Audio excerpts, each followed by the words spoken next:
나라 되게 할 줄 믿습니다. 할렐루야. 오늘 말씀은 이제 오늘부터 사도행전 말씀을 볼 것입니다. 지금까지 요한복음 말씀을 보았죠. 앞으로 이제 사도행전 말씀을 볼 때에 특히 강해 중심의 말씀들을 쭉 볼 것입니다. 오늘도 말씀을 먼저 읽겠습니다. 사도행전 1장 1절에서 5절. 약속을 기다리라. 데오빌로여, 내가 먼저 쓴 글에는 물은 예수께서 행하시며 가르치시기를 시작하심부터 그가 택하신 사도들에게 성령으로 명하시고 승천하신 날까지의 일을 기억하였노라. 그가 고난을 받으신 후에 또한 그들에게 확실한 많은 증거로 친히 살아계심을 나타내사 40일 동안 그들에게 보이시며 하나님 나라의 일을 말씀하시니라. 사도와 함께 모이사 그들에게 분부하여 이르시되 예루살렘을 떠나지 말고 내게서 들은 바 아버지께서 약속하신 것을 기다리라. 요한은 물로 세례를 베풀었으나 너희는 몇 날이 못되어 성령으로 세례를 받으리라 하셨느니라. 아멘. 사도행전 이 1장 1절 말씀에서 제일 먼저 데오빌로여라고 시작했습니다. 이 말씀을 듣는 대상을 말하는 것이죠. 누가복음 1장에도 데오빌로 각하여라고 또 말하고 있습니다. 데오빌로는 과연 누구를 말하는가? 주께서 이 사도행전 통해서 누구한테 말씀하고자 이 말씀을 기록했을까 하는 것입니다. 데오빌로부터 먼저 우리가 살펴봐야 됩니다. 일단 몇 가지를 좀 보고 싶어요. 로스앤젤레스부터 한번 보고 싶습니다. 미국 서부 지방의 중심 도시는 두 개가 있죠. LA와 또 한 가지는 샌프란시스코입니다. 로스앤젤레스는 영어로 제가 표시했지만은 로스 그다음에 엔젤레스입니다. 다시 말하면 엔젤레스는 이 단어는 바로 이 스페인어이죠. 이것은 The Angels라는 뜻입니다. 두 가지 뜻이 있어요. 이 Angels라고 말할 때 이 앙겔로스라는 뜻은 하나는 천사를 가리켜 말하고 또 하나는 하나님이 보내신 사자들을 가리켜 말합니다. 그래서 이 도시 이름은 한마디로 말하면 천사들의 도시라고 말할 수 있겠고 또 말씀 전하는 자들의 도시라고도 말할 수 있겠습니다. 놀랍게도 바로 그 도시는 지금도 미국에서 선교를 위해서 중심적인 도시가 지금 LA로 되어 있습니다. 뉴욕도 아니고 또 시카고도 아니고 달라스도 아니고 놀랍게도 LA에 많은 선교를 중심하는 대학들과 훈련 장소가 있는 것입니다. 그 외에 조금 더 올라가면 또 아름다운 도시 이 샌프란시스코가 있죠. 이 샌프란시스코도 마찬가지로 두 개의 언어가 합친 것입니다. 샌과 또 프란시스코입니다. 다시 말하면 이것은 샌은 세인트이죠. 스페인어인 것이 세인트 프란시스. 세인트는 성이라는 뜻이죠. 성자 그럴 때에 세인트, 세인트 프란시스 해서 이 프란시스라고 하는 아주 유명한 옥회 사역의 원조이시죠. 그러면서 많은 가난한 사람들을 돌아봤던 청빈하고 또 영성이 깊은 주를 사랑하는 그리고 나라 전체에 큰 영향을 미쳤던 사람이 이 프란시스입니다. 그래서 이 프란시스의 이름을 따서 도시가 이 샌프란시스코라고 붙였습니다. 그 도시는 지금도 보면은 놀랍게도 다른 어느 도시보다도 가난한 사람들을 많이 돌보는 그런 도시로 또 유명합니다. 제가 아는 제 친구도 거기서 매주마다 수천 명의 가난한 사람들을 다 먹이는 사역을 하고 있기도 하는 것이죠. 미국의 동부지방에 가장 오래된 도시 중에 하나는 필라델피아입니다. 뉴욕보다도 먼저 생기고 이 워싱턴 DC가 있기 전에 미국의 수도였던 것이 바로 이 필라델피아죠. 이 필라델피아는 그 자체가 두 개의 단어가 합친 것이에요. 필리아라는 단어와 아델포스라는 단어가 이것은 바로 헬라어입니다. 이 필리아라는 말은 이것은 사랑이라는 것이면 특별히 형제 사랑인데 아델포스 그러면 동포 또는 형제라고 말했어요. 그래서 이 필라델피아는 형제 우애 또 형제 사랑 이렇게 말하는 것이에요. 이 도시 이름을 봐도 그것이 어떻게 해서 형성되는가를 알 수 있는 것이죠. 그런 면에서 이 데오빌로는 과연 무엇일까? 이 단어도 두 개가 합해졌습니다.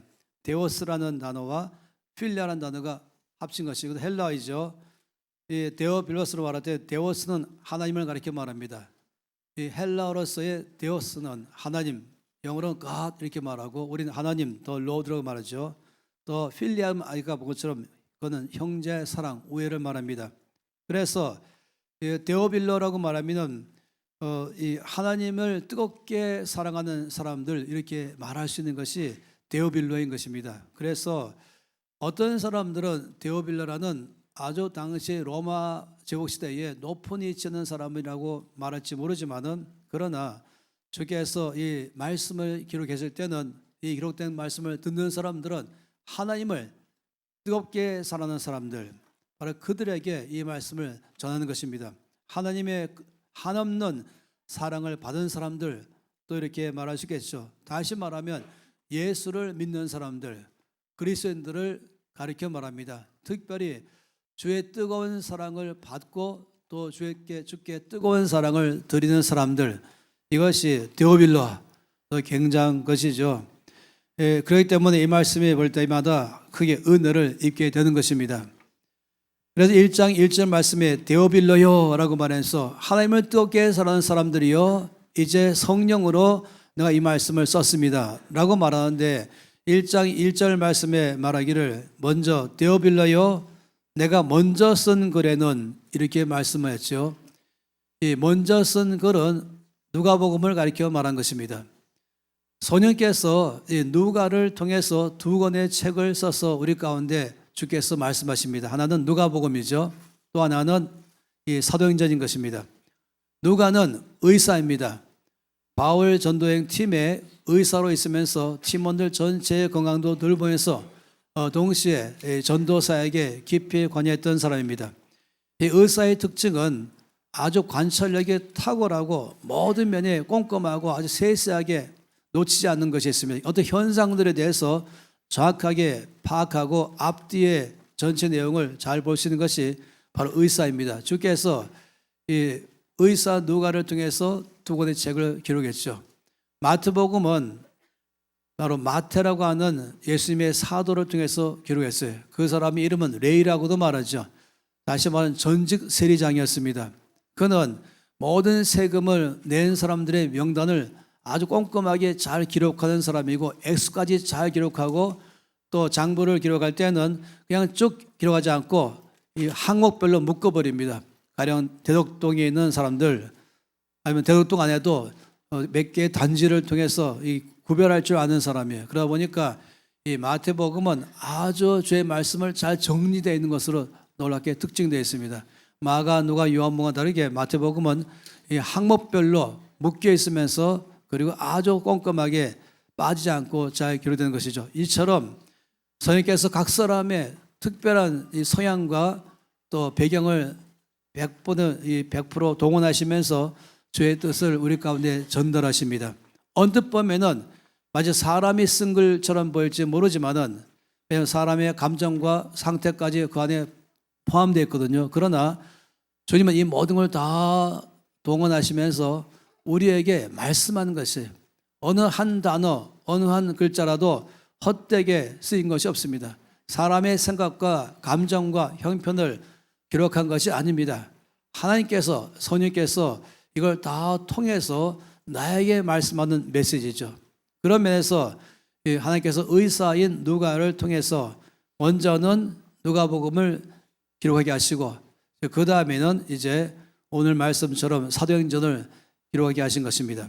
그래서 1장 1절과 2절 말씀은 한마디로 말하면 누가복음에 대한 요약입니다. 한글로 썼죠. 누가복음 26장 전체를 한 문장으로 말한다면 이 내용이 이것입니다 라고 말했어요. 그래서 1장 1절에 뭐라고 말하냐면은 데오빌로여 내가 먼저 쓴 글에는 무릇 예수께서 행하시며 가르치시기를 시작하신부터 그가 택하신 사도들에게 성령으로 명하시고 성취하신 날까지의 일을 기록하였다. 예수님께서 말씀을 가르치는 사역할 때부터 시작해서 예수께서 성취할 때까지의 내용의 기록이 바로 누가복음이다 라고 말씀을 하고 있습니다. 여기에서 먼저 주목하고 싶은 것은 예수님이십니다.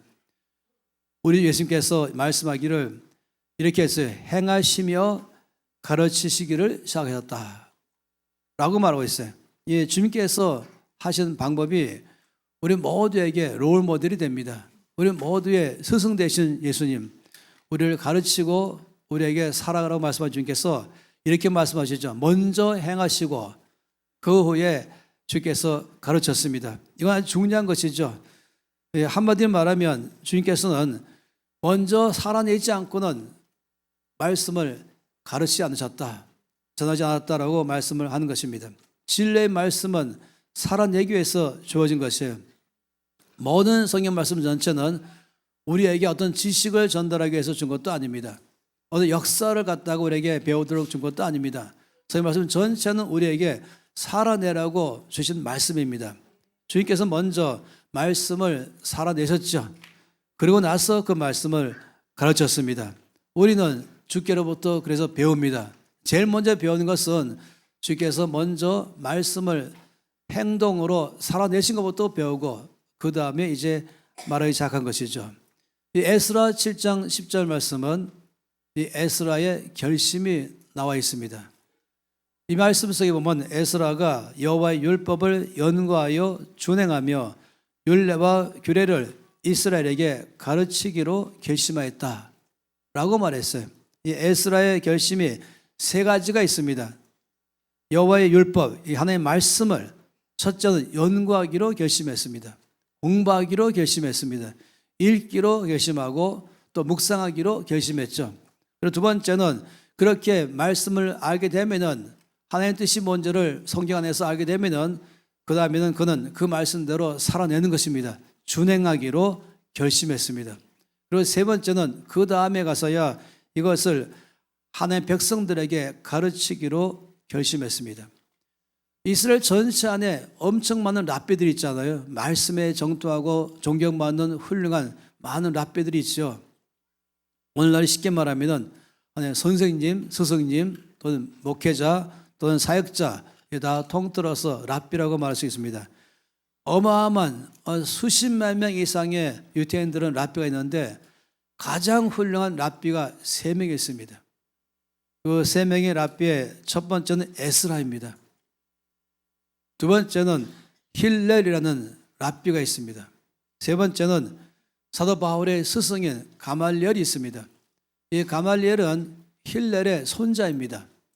이 대를 이어가면서 전 이스라엘 유대인들 가운데서 가장 존경받는 말씀에 정통한 또 말씀대로 살아내고 있는 그런 아주 훌륭한 랍비가 한 가문에 2명씩 있다는 것은 굉장한 것이죠. 그러나 누가 뭐라 그래도 최고의 랍비는 바로 에스라입니다. 말씀에 정통할 뿐만 아니라 그는 심장도 뜨겁고 그런 삶으로 그 말씀을 살아낸 사람이죠. 아까 보았던 것처럼 에스라가 결심한 것은 말씀을 먼저 알겠다. 그러고 나서 말씀을 먼저 내 삶에 준행하겠다. 그러고 다음에 가서 이 말씀을 또 가르치겠다 하는 것입니다. 다시 말하면 말씀을 안다고 해서 말하지 않겠다는 것이에요. 내가 배우고 안다고 해서 마치 지식 자랑하는 것처럼 뭐 이것이야 저것이야 라고 지식 말하는 것이 아니거든요. 기독교는 지식을 말하는 게 아닙니다. 내가 뭘 알고 있다 이걸 말하는 것이 아니라 내가 살아냈다. 내가 만난 예수님, 내가 경험한 예수님, 이것이 바로 이 기독교예요. 기독교는 종교가 아닙니다. 우리는 살아계신 진리를 우리 삶에 체험하는 것이기 때문에 흔히 기독교를 말하기 체험의 종교라고도 말하기도 하죠. 체험한 것입니다. 이것이 늘 성경 가운데 말하는 것이죠. 그래서 기독교는 힘이 있어요. 말할 때도 힘 있게 말합니다. 확신 가지고 말합니다. 나는 그렇게 생각한다 이렇게 말하지 않아요. 나는 이렇게 느낀다라고 말하지 않아요. 아마도 그럴 거야 라고 절대로 우리는 말하지 않습니다. 우리는 난 확신한다 라고 말합니다. 그리고 그럴 것이다가 아니라 그렇습니다 라고 말하는 것이에요. 내가 이 말씀을 내 삶에서 살아낸 다음에 이건 사실입니다. 이건 증명됐습니다. 이 말씀이 그대로 믿는 자마다 일어날 것입니다. 그래서 이 모든 것이 이 에스라를 따라가면서 우리 주님을 따라가면서 말씀을 먼저 내 속에서 행동으로 살아내고 그런 다음에 확신 가지고 담대하게 목에 칼이 들어와도 눈 깜짝하지 않고 그리고 빛나게 그리고 담대하게 모든 사람에게 우물쭈물하면서 눈치 보면서 말하지 않는 것입니다. 왜냐하면 이건 정확하기 때문에 이건 무리입니다 말할 때 사람 눈치 보면서 말 절대 안 하죠. 이렇게 말하면 나를 어떻게 볼까? 이걸 내 말을 봐줄까? 관심도 없어요. 물은 물이기 때문에 마음에 조금 더 의심하지 않고 이건 물입니다 라고 말하는데, 더군다나 살리는 물입니다, 치료하는 물입니다 하면 또 달라지는 것이죠. 디모데전서 4장 16절에 주께서 말씀하시기를 네가 네 자신과 가르침을 살펴 이 일을 계속하라. 이것을 행함으로 네 자신과 너에게 듣는 자들을 구원하리라. 다시 말하면 이 말씀을 알게 되면은 이 말씀을 삶으로 살아낼 다음에, 말씀으로 살아낸 다음에 이것을 다른 사람에게 가르치면은 듣는 사람들도 구원받게 될 거라고 말한 것입니다. 말씀을 전할 때에 반드시 변화가 일어나야 되거든요. 감동만 받는 것이 아니라 좋은 지식 감사합니다, 좋은 참고가 됐습니다, 이것이 아니라 그 말씀으로 내 삶이 흔들어 버린 것이에요. 왜냐하면 진리를 경험한 사실 말씀이기 때문에 그렇게 내 삶에서 살아낸 말씀을 전할 때는 듣는 사람들을 구원해 버리는 것입니다. 또 디모데후서 3장 16절 14절에는 바울이 아주 명확하게 그의 제자 디모데에게 한 번 더 말하기를 그러나 너는 배우고 확신한 일에 거하라, 이걸 말한 것입니다. 배우고 확신한 일에 거하라. 다시 말하면 네가 배운 다음에 지식 갖고 말하지 말고 먼저 내 삶에 살아내서 나의 것으로 확실하게 증명된 다음에 그 속에 살아나라. 그렇다면 너의 삶을 통해서 역사한다고 말합니다. 성경은 끝없이 안다란 단어를 많이 쓰고 있죠. 이 안다란 단어는 지식을 말하는 게 아닙니다. 거기서 안다라고 말한 것은 머리로 아는 것을 말하지 않습니다. 우리는 입으로 말하는 사람들이 아닙니다. 우리는 삶으로 말하는 사람입니다. 우리는 확신한다, 우리는 경험하여 안다, 나는 믿는다, 이렇게 말한 것입니다. 우리의 믿음은 머리로 아는 것이 아니죠. 지식으로 아는 것도 아니죠. 우리의 믿음은 삶을 통해서 우리가 경험한 것을 가지고 확신 가운데 갖고 있는 믿음을 말한 것입니다. 오늘처럼 쉽게 지식을 마음대로 얻을 수 있잖아요. 옛날에는 이제 아는 것이 힘이다 말할지 모르지만 요즘은 그냥 앉아갖고 모든 세상의 지식을 한 손에 다 얻을 수 있습니다. 그렇지만은 앞으로도 어떤 사람이 감동을 주는가, 어떤 사람이 영향을 주는가, 그 사람이 직장에 가든 학교 가든 세상에 어디 가든지 변화와 영향을 주는 사람은 많은 지식을 가진 사람이 아니라 삶으로 살아낸 사람인 것입니다. 내 삶에서 과학자처럼 그 말씀을 경험해서 그래서 내 안에서 이건 확신합니다, 내가 살아냈습니다, 내가 증명합니다 라고 말한 것이 머리로 살지 않죠. 입으로 살지 않죠. 애매모호하게 말하지 않아요. 그렇게 됐으면 좋겠다라고 말하지 않아요. 확실하게 말한 것이 바로 우리 믿음의 삶인 것입니다. 왜냐하면 과학자처럼 말씀을 내 삶에 의심하는 과학자가 아니라 이것이 사실인가 내 안에 실험해보는 과학자이기 때문에 그런 것입니다. 미국 시카고 박물관에는 D.L. 무디가 썼던 성경책이 거기에 소장되어 있어요. 그 무디의 성경책을 여러분이 꼭 가서 시카고 가서 박물관에 가보시면 거기에 물론 굉장히 공룡도 거기에 30m짜리 공룡도 거기에 다 비치되어 있기도 하죠. 그리고 거기에 무디의 성경책에 특이한 글자를 보게 됩니다. 그 안에는 뭐니까 T와 P라는 대문자가 그 책에 기록되어 있어요. T라는 것은 테스트, 시도하다, 실험적으로 이 말씀에 대해서 내 삶으로 실제로 행동으로 살아내다, 이것입니다. P라는 것은 prove이죠. 그랬더니 증명됐다. 이 말씀이 내 삶에서 그대로 말씀한 바가 일어났습니다. 이 말씀대로 살았더니 그대로 말씀 속에서 나는 살아냈습니다. 일어났습니다. 그래서 무디 책에는, 성경책에는 T 그리고 P가 그 안에 있는 것입니다. 사도행전 17장 11절 말씀에는 베레아 지방에서의 믿는 사람들에 대해서 주께서 말씀하십니다. 11절의 말씀에 베레아에 있는 사람들은 데살로니가에 있는 사람들보다 더 너그럽다, 다시 말하면 더 고상하다, 이런 뜻이에요. 더 마음이 열려있다, 고집부리지 않는다. 그냥 픽 웃으면서 뭐 그런 말씀에 대해서 그냥 귓가에 그냥 흘려버리는 것도 아니고, 그런 말씀이 있으면 어떤 지식적인 호기심을 갖는 것도 아니고, 의심의 눈은 독은 아니고 정말로 진실된 마음으로, 진지한 마음으로, 열린 마음을 가지고 말씀을 먼저 받아들이는 사람을 가르쳐 말할 때 더 너그러운 사람이다. 그래서 간절한 마음으로 말씀을 받고 이것이 그러한가 하여 날마다 성경을 상고했다. 세 번역에는 이렇게 말했죠.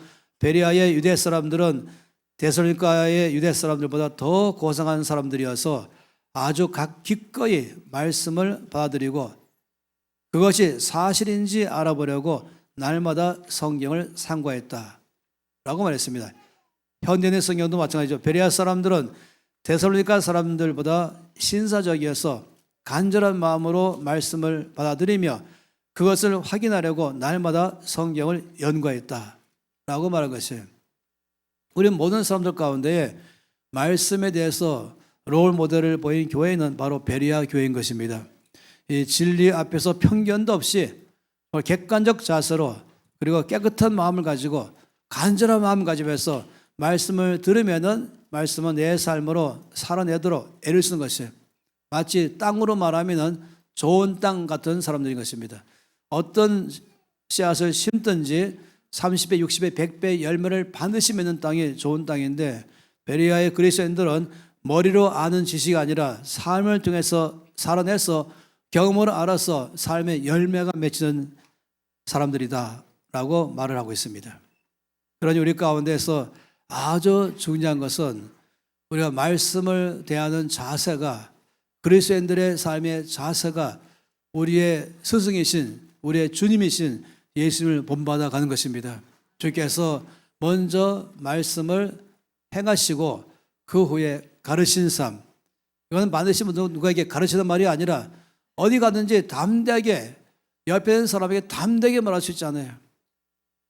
이것이 좋은 물이면 좋은 물이란 것을 옆에 사람이 담대히 말하는 것처럼 너무 내가 이미 경험했기 때문에 망설임이 없어요. 눈치도 안 보는 것이 담대하게 말하는 증거하는 삶을 살게 된 것을 말한 것이죠. 사도행전 1장 3절 말씀에 또 말씀을 그가 고난받으신 후에 라고 말씀했어요. 이 고난받으신 후에라는 것은 주께서 붙잡히시고 채찍이 맞고 가시관 멸관을 쓴 것만 말한 게 아닌 것이에요. 그 다음에 십자가를 짊어지시고 골고다 언덕까지 걸어가신 것도 포함하고 십자가에 달리시고 못 박히시고 거기서 죽으신 것까지 다 포함해서 고난받으신 후라고 말한 것이에요. 그런 다음에 확실한 많은 증거로 친히 살아계심을 나타내사 40일간 그들에게 보이셨다라고 말씀했죠. 우리 주님께서는 이제 죽음에서 부활하신 후에 성취하기 전까지 40일간 계셨습니다. 상당히 긴 시간이죠. 40일 그러면 한 달이 좀 넘는 한 달 반 가까이 되는 그런 시간 동안 예수님은 육체로 부활하신 후에 특히 제 아들에게 저희 부활하심을 확실하게 보여줬다라고 말씀했습니다. 예수님은 10번이나 제 아들에게 부활하신 후에 부활의 몸으로 만나셨습니다. 누가복음 24장 36절부터 43절까지 말씀 보면 이 안에서 말씀하죠. 이 말을 할 때에 예수께서 친히 그들 가운데 서서 이르시되 너에게 평강이 있을지어다 하시니 그들이 놀라고 무서워하여 그 보는 것을 영으로 생각하는지라. 다시 말하면 부활하신 주께서 오셨는데 이들이 너무 놀랬죠. 내가 지금 혹시 뭐 잘못 보는 게 아닌가? 주께서 부활하신 게 맞는가? 혹시 뭐 영이 아닌가? 그렇게 생각했다는 것이에요. 예수께서 이르시되 어찌하여 두려워하며 어찌하여 믿음에 의심이 일어나느냐? 내 손과 발을 보고 나인 줄 알라. 내 손과 발을 보라. 그리고 내가 죽었다가 부활한 나인 줄 알라. 또 나를 만져보라. 주님께서 말씀하셨어요. 영은 살과 뼈가 없지만 너희 보는 바와 같이 나는 있느니라. 영은 살과 뼈가 없지만 나는 있느니라. 주께서 부활하실 때 영이 부활한 것이 아니라 육체로 부활하신 것이에요. 어떤 이단들은 주께서 영으로 부활했다 할지 모르겠어요. 아니 주면 육체가 부활하신 것이에요. 이 말씀하시고 손과 발을 보이시니 그들이 너무 기쁨으로 아직도 믿지 못하고 놀랍게 여길 때 이르시되 여기에 무슨 먹을 것이 있느냐 하시니 구운 생선 한 토막을 드리니 받으사 그 앞에서 잡수시더라. 이만큼 확실하게 명확하게 주께서 육체로 부활하셨음을 명확하게 그들 가운데 보여줬습니다. 요한복음 20장 24절 말씀에도 마찬가지로 또 다른 편에서 말하죠. 12제자 중에 하나로서 디두모라 불리는 도마는 예수께서 오셨을 때에 함께 있지 아니한지라. 다른 제자들이 그에게 이르되 우리가 주를 보았노라 하니 도마가 이르되 내가 그의 손에 못자국을 보며 내 손가락을 그 못자국에 넣으며 내 손을 그 옆구리에 넣어보지 않고는 믿지 아니하겠노라. 이 도마가 그렇게 말도 할 만하지 않겠습니까? 하니라. 여드레를 지나서 8일 후에 제자들이 다시 집안에 있을 때에 도마도 함께 있고 문들이 닫혔는데 예수께서 오사 가운데 서서 이르시되, 이 부활하신 예수의 몸은 참 이상하게 놀라운 것이 그냥 시간적 공간으로 이동하시고 문도 그냥 통과해 들어오시고 분명히 육체인데 불구하고 말입니다. 놀랍죠. 우리가 앞으로 부활의 몸을 짐작할 수가 있는 것입니다. 그리고 도마에게 이르시되 네 손가락을 이리 내밀어 내 손을 보고 네 손을 내밀어 내 옆구리에 넣어보라. 그리하여 믿음 없는 자가 되지 말고 믿는 자가 되라. 도마가 대답하여 이르되 나의 주님이시오 나의 하나님이시니이다. 더 이상 의심하지 않겠습니다. 내가 분명히 보았던 죽으신 예수님 부활하심이 확실합니다. 예수께서 이르시되 너는 나를 본고로 믿느냐? 보지 못하고 믿는 자들은 복되도다. 봐, 저 여러분들은 복된 사람들인 것입니다. 우리는 조금 더 의심하지 않습니다. 주의 부활하심을 의심하지 않습니다. 그래서 주께서 부활하신 후에 40일간 계시면서 여러 차례 10번 이상이나 제자들에게 육체로 부활하심을 친히 다 보이셨습니다. 그리고 3절에 계속 말씀하시기를 그 40일간 제자들에게 말씀했죠. 저는 늘 궁금했어요. 이 40일 동안 이 긴 5주 가까이 계시면서 어떤 말씀했을까? 어떤 가르침을 줬을까? 근데 성경은 딱 한 문장으로 끝났습니다. 하나님의 나라의 일을 말씀하시니라. 하나님의 나라의 일을 말씀하시니라 라고 말했어요. 그러니까 하나님의 나라와 또 그 다음에 하나님 나라의 일 이렇게 말씀을 하고 있는 것이죠. 하나님 나라는 또 다른 면으로 말하면 천국을 말하고 있습니다. 예수님의 모든 말씀의 늘 중심 주제는 천국입니다. 마태복음에서 천국은 이와 같으니 하시면서 이 누룩 같다고 말씀이기도 하고 또 겨자씨처럼 작은 이 씨앗이 땅에 떨어져서 자라날 때는 큰 나무가 된다고 말씀하시고 여러 가지 면으로 주께서는 늘 말씀할 때마다 하나님 나라가 어떤 나라인지를 늘 설명했습니다. 이게 성경 전체의 또 주제가 됩니다. 창세부터 요한계시록 전체의 주제는 한마디로 말하면 하나님의 나라인 것입니다. 하나님 나라라고 말한다면 하나님께서 주권자이시고 하나님의 다스리심을 가리켜 말한 것입니다. 우리가 주기도문에서 주의 나라가 임하소서라고 말할 때는 바로 여기에 주의 다스리심, 주의 주권이 임하소서라고 말한 것이죠. 우리가 기도했던 것처럼 아버지 이 대한민국에 주의 나라가 임하시옵소서. 내가 있는 일터에 주의 나라 임하시옵소서 라고 말한 것입니다. 바로 이 하나님 나라가 임하는 걸 말한 것이죠. 하나님 나라가 임하면 엄청난 변화가 일어나는 것입니다. 요한복음 5장 말씀 보면 예루살렘에 연못이 있습니다. 이 연못에는 많은 사람들이 연못가에 다 앉아 있습니다. 그 연못 이름이 솔로몬 행각이라고 말하고 있어요. 거기 앉아 있는 사람들의 특징은 불치병자들만 주로 앉아 있어요. 병으로 의사가 못 고칠 병자, 어떤 약으로도 치료 안 되는 병자, 더 이상 이 땅에서는 치료될 소망이 하나도 없는 이들이 다 그 솔로몬 행각의 연못가로 다 둘러앉아 있습니다. 왜냐하면 연못의 물이 움직일 때에 어떤 병자든지 첫 번째로 들어가는 사람은 낫는다 라는 전설 때문에 거기 앉아 있는 것입니다.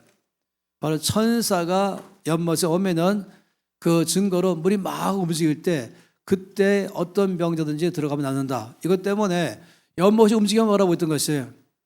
근데 그때 거기에 우리 주께서 오셨죠. 근데 아무도 주님만 바라보지 않고 연못만 바라보고 있어요. 이들이 참 몰라도 한참 모르는 것이죠. 바로 천사를 지으신 분이 오셨는데, 바로 창조주신 우리 주께서 오셨는데 몰라본 것이죠.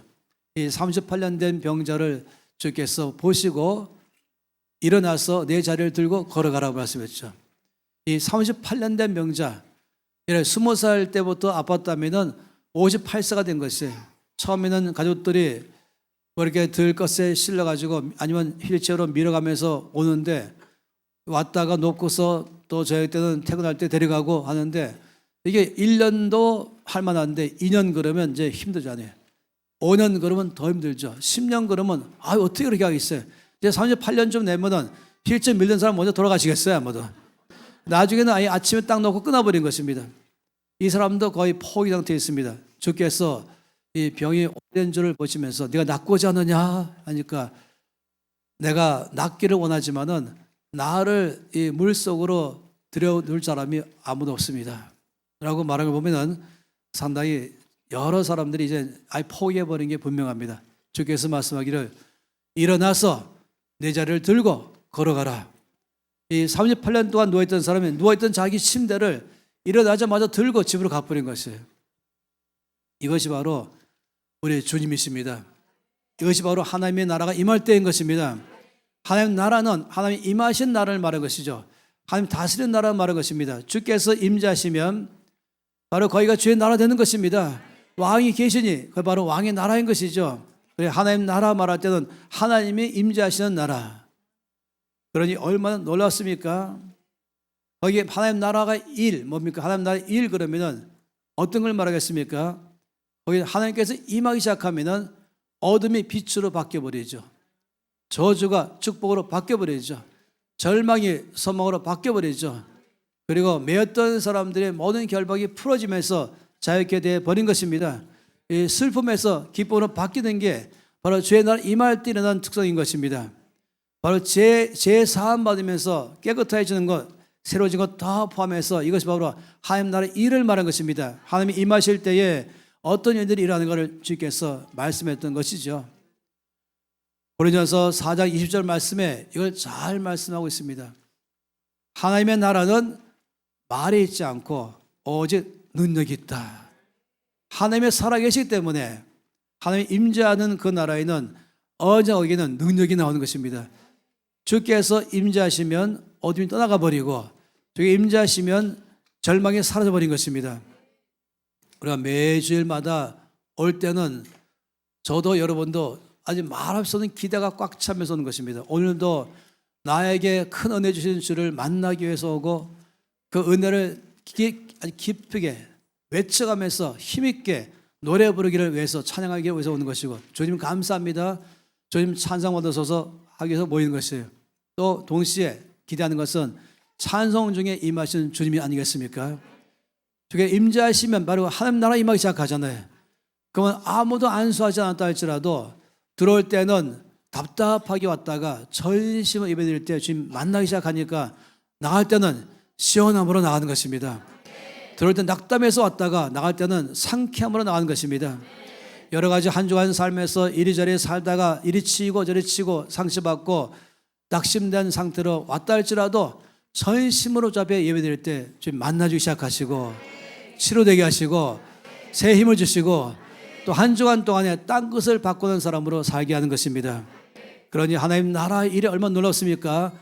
하나님의 나라는 말에 있지 않고 오직 능력이 있다. 그래서 이 데살로니가 전서 1장 5절 말씀에 바울은 아주 강하게 성령으로 말했습니다. 우리 복음이 너희에게 말로만 이른 것이 아니라 복음이 말로만 너희 가운데 전해진 것이 아니라 말과 함께 또한 성령과 능력과 큰 확신으로 되었다. 이게 하나님 나라인 것입니다. 하나님 나라 일을 말할 때는 말만 가는 것이 아니라 바로 하나님 나라 역사하시면서 여기 말씀하신 능력 있게 역사하시고 선이 역사하시며 큰 확신 가운데 역사하게 되는 것입니다. 우리가 너희 가운데서 너희를 위하여 어떤 사람이 된 것은 너희가 아는 바와 같다라고 말씀했죠. 바로 주의 나라가 임할 때에 대해서 모든 이 데살로니가에 있는 그리스도인들은 바울의 팀들을 이미 다 경험했습니다. 이들은 말만 하는 사람들이 아니구나. 이들은 정말로 말한 그대로 거기 하나님 나라 임하기 시작하고 역사를 시작하는 것을 다 경험했던 것입니다.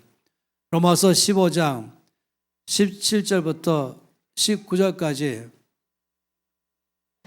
이 하나님 나라의 일을 확신하고 있는 바울이 성령으로 고백하고 있습니다. 그러므로 내가 그리스도 예수 안에서 하나님의 일에 대하여 자랑하는 것이 있거니와, 내가 예수 안에서 하나님의 일, 하나님 나라의 일에 대해서 자랑하는 것이 있다.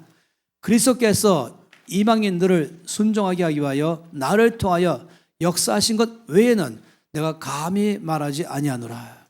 그 일은 말과 행위로, 표적과 기사의 능력으로, 선의 능력으로 이루어졌으며, 그리하여 내가 예루살렘으로부터 두루 행하여 일루리온까지 그리스도의 복음을 편만하게 전하였노라.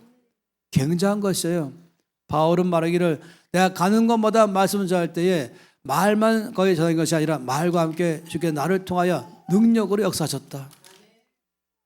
그래서 말과 행위와 표적과 기사의 능력으로, 선의 능력으로 아픈 사람은 치료되고, 묶인 사람은 자유케 되고, 절망에서 소망 받게 나가면서 바로 그 하나님의 말씀과 함께 임하기 때문에 믿는 자마다의 말씀의 능력 역사가 임하는 것입니다. 이것이 바로 하나님 나라의 일을 말하는 것입니다. 히브리서 2장 4절에 한 번 더 말씀하죠. 히브리서 2장 4절 말씀에 하나님도 표적들과 기사들과 여러 가지 능력과 및 자기의 뜻을 따라 성령이 나누어 주신 것으로서 그들과 함께 증언하셨느니라.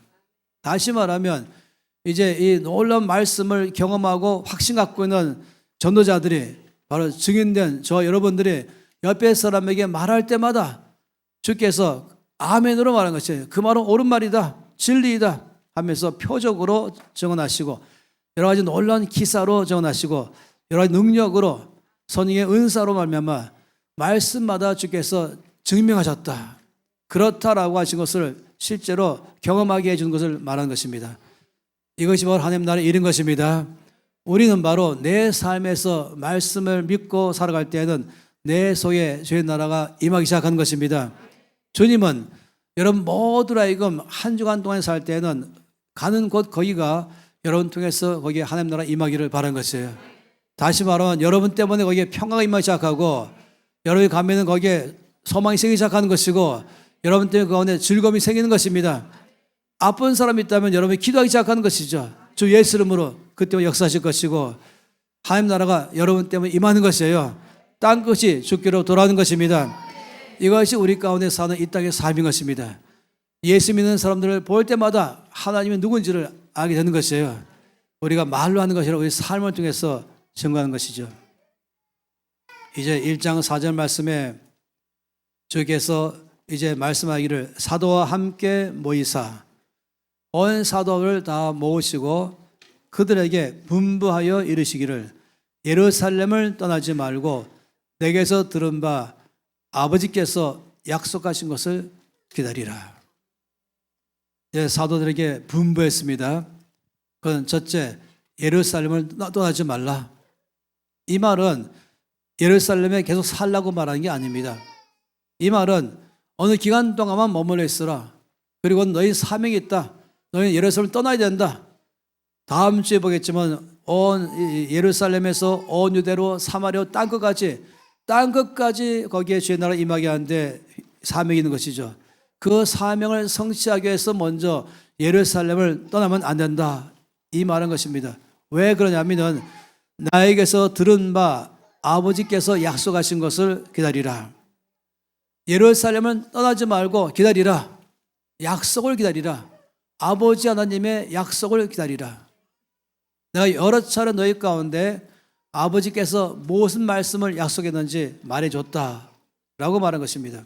이것은 마치 전쟁터로 나가는 군인들에게 한 가지를 먼저 기다리는 거예요. 그냥 나가는 게 아니죠. 먼저는 뭐냐면 나가기 전에 보호품을 받아야 되죠. 그 양식을 받아야 되죠. 그리고 무기를 받아야 되죠. 양식과 무기를 먼저 공급받고 무장한 다음에 그 다음에 전쟁터로 나가는 것입니다. 나가서 싸울 수 있는 무기가 있어야 되는 것이고 나가서 싸운 동안에 먹을 건빵이 필요한 것이에요. 그래서 가볍게 건빵을 넣고 이 전쟁 양식을 넣고 그리고 전쟁을 싸울 수 있는 무기를 먼저 지급받고 그 다음에 가는 것이죠. 그래서 기다리라 말씀한 것은 다시 말하면 군인들처럼 먼저 무기 공급받고 나가라. 곧 예수 아버지께서 무기를 줄 것이다. 또 기다리라 말한 것은 총사령관의 출동 명령이 떨어질 때까지 기다리라. 때가 되면 바로 출동할 때 그때 출발하라. 그래서 기다리라 말한 것은 바로 아버지께서 약속하신 것을 받기까지 기다리라. 확실하게 보장한 것이죠. 무엇이 약속입니까? 그건 바로 보혜사 성령을 약속했습니다. 요한복음 말씀은 다른 모든 복음서와 달리 우리 주께서 마지막 때에 저희와 함께 긴 시간 보내면서 말씀을 많이 하신 것을 알 수가 있습니다. 다른 복음서는 그런 내용이 안 나와 있죠. 요한복음 보니까 주께서 이제 최후의 만찬을 하신 다음부터 제자들 발을 씻기신 다음부터 이제 마지막에 겟세마네 동산에서 기도하시고 잡히기 전까지 제자들에게 길게 말씀을 가르쳤습니다. 그 말씀은 전체에 갖고 있는 중심 주제가 뭐냐면은 성령 보혜사를 아버지께서 보내실 것이다. 이 말씀으로 반복했습니다. 요한복음 14장 16절 17절 말씀에 그렇게 말씀했죠. 내가 아버지께 구하겠으니 그가 또 다른 보혜사를 너에게 주사 영원토록 너희와 함께 있게 하리니 그는 진리의 영이라 세상은 능히 그를 받지 못하나니 이는 그를 보지도 못하고 알지도 못함이라. 그러나 너희는 그를 아나니 그는 너희와 함께 거하시며 또 너희 속에 계시겠습니다. 이제 주께서 말씀하기를 내가 떠나면 이제 아버지께서 약속하신 것 바로 보혜사 선생님께서 오실 것이면 오셔서 너희와 함께 영원히 거하실 것이다. 이 말씀을 하신 것입니다. 또 요한복음 14장 26절에 말씀하시기를 보혜사 곧 아버지께서 내 이름으로 보내실 성령 그가 너에게 모든 것을 가르치고 내가 너에게 말한 모든 것을 생각나게 하시리라. 보혜사 선생님이 오시면 우리 가운데 어떤 일을 하실 것인가를 미리 말씀을 하신 것이에요. 또 요한복음 15장 26절 말씀에는 내가 아버지께로부터 너에게 보낼 보혜사 아버지께로부터 나오신 진리의 성령이 오실 때에 그가 나를 증언하실 것이요 하면서 보혜사 선생님께서 이제 너희 가운데 보내서 오실 때는 바로 그 할 일을 또 말씀을 하고 있는 것입니다. 16장 7절에는 더 놀랍게 말씀했죠. 주께서 이제 제자들에게 나는 조금 있으면 너희를 떠나서 내 아버지께로 갈 것이다 라고 말씀을 했죠. 그때 그들의 마음이 몹시 근심했습니다. 우리 스승, 우리 주님 예수께서 떠나시면 우리는 앞으로 어떻게 살 것인가? 누구한테 위로받을 것인가? 어떻게 내 문제를 해결할 것인가? 어떻게 살 것인가? 해서 아주 상당히 근심했습니다. 이럴 때에 이 요한복음 16장 7절 말씀에 그러나 내가 너에게 실상을 말하노니 내가 떠나가는 것이 너에게 유익이라. 내가 사실을 말해 주겠다. 내가 너희와 함께 있는 것보다는 내가 너희를 떠나는 것이 너에게 더 유익하다. 당시의 제자들은 이 말씀을 잘 이해 못했습니다. 그래서 말씀하기를 내가 떠나가지 아니하면 보혜사가 너희에게로 오시지 아니할 것이요 가면 내가 그를 너희에게로 보내리라. 예수님께서 함께 계신 것도 놀라운데 더 놀랍게 말한 것은 그런데 보혜사 선생님께서 오시면 너희가 유익할 것이다. 더 놀라운 일이 일어날 것이다 라고 말씀을 하고 있는 것이죠. 나중에 이 보혜사 성령을 좀 더 자세하게 볼 것입니다.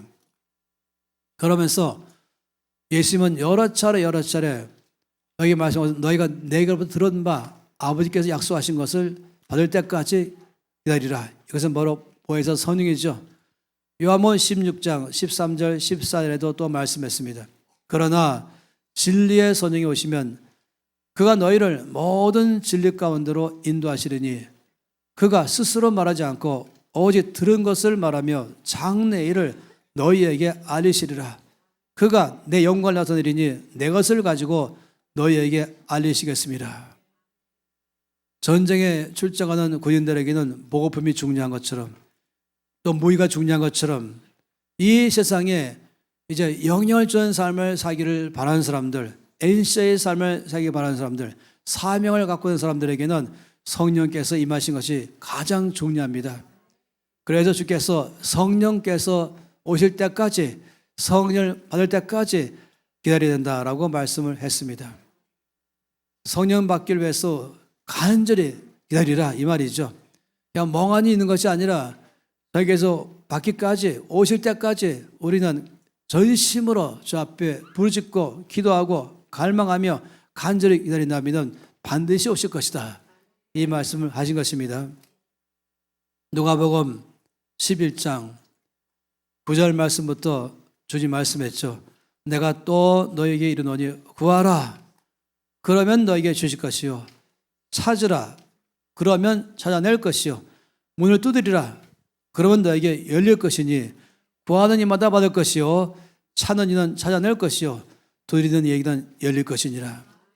너희 중에 아버지 된 자로서 누가 아들이 생선을 달라는데 생선 대신에 뱀을 주며 알을 달라 그러는데 전갈을 주겠느냐? 너희가 악할지라도 좋은 것을 자식에게 줄 알거든 하물며 너희 하늘 아버지께서 구하는 자에게 성령을 주시지 않겠느냐 말씀했습니다. 구하는 자에게 하늘 아버지가 반드시 성령을 주실 것이다. 그래서 기다리라 라고 말씀을 하고 있습니다. 우리는 앞으로 사도행전 말씀 보면서 사도행전적 역사가 내 안에 우리 안에 더 활발하게 일어나게 될 걸 믿습니다. 주께서 약속하신 그대로 기다리는 사람에게 임하시면서 역사에서 체험하게 될 것이고 내가 먼저 변화될 것이고 그리고 내가 가는 곳마다 변화를 주는 삶으로 살게 할 줄 믿습니다. 바로 하나님 나라의 일이 내 속에 일어날 것이며 또 하나님 나라의 일이 나를 통해서 일어날 것입니다. 여기에 핵심은 바로 성령을 기다리는 데 있는 것입니다. 그리고 한 주간 동안 전시로 나가면서 이 말씀처럼 너희가 구하는 자에게마다 아버지께서 반드시 성령을 주실 것이다. 이 말씀을 우리가 믿고 주 앞에 갈급한 마음으로 주 앞에 나가는 것입니다. 함께해서 높이 들고 기도하겠습니다. 우리 주께서 말씀하신 것처럼 예루살렘을 떠나지 말고 내게서 들은 바 아버지께서 약속하신 것 바로 성령께서 임하심을 기다리라. 갈급함으로 기다리라. 간절함으로 기다리라. 기도함으로 기다리라. 반드시 주시리라. 이제까지 성령께서 역사하심을 있었다 하면 앞으로 주님 더 큰 역사를 나도 원합니다. 정말로 바울의 사역 가운데 있었던 역사처럼 바로 거기 하나님 나라가 임하도록 주여 나를 써 주시옵소서. 나를 통하여 가는 곳마다 거기에 이적과 기사와 표적이 일어나게 하시고 선언과 큰 확신으로 임하고 나를 써 주시옵소서. 우리 모든 사람 통해서 그를 하실 것입니다. 그래 주의 나라 임할 줄 믿습니다. 우리가 주여 외치면서 주 앞에 주여 우리 기다리겠습니다. 주여 아버지 우리가 기다립니다. 아버지 우리가 갈급합니다.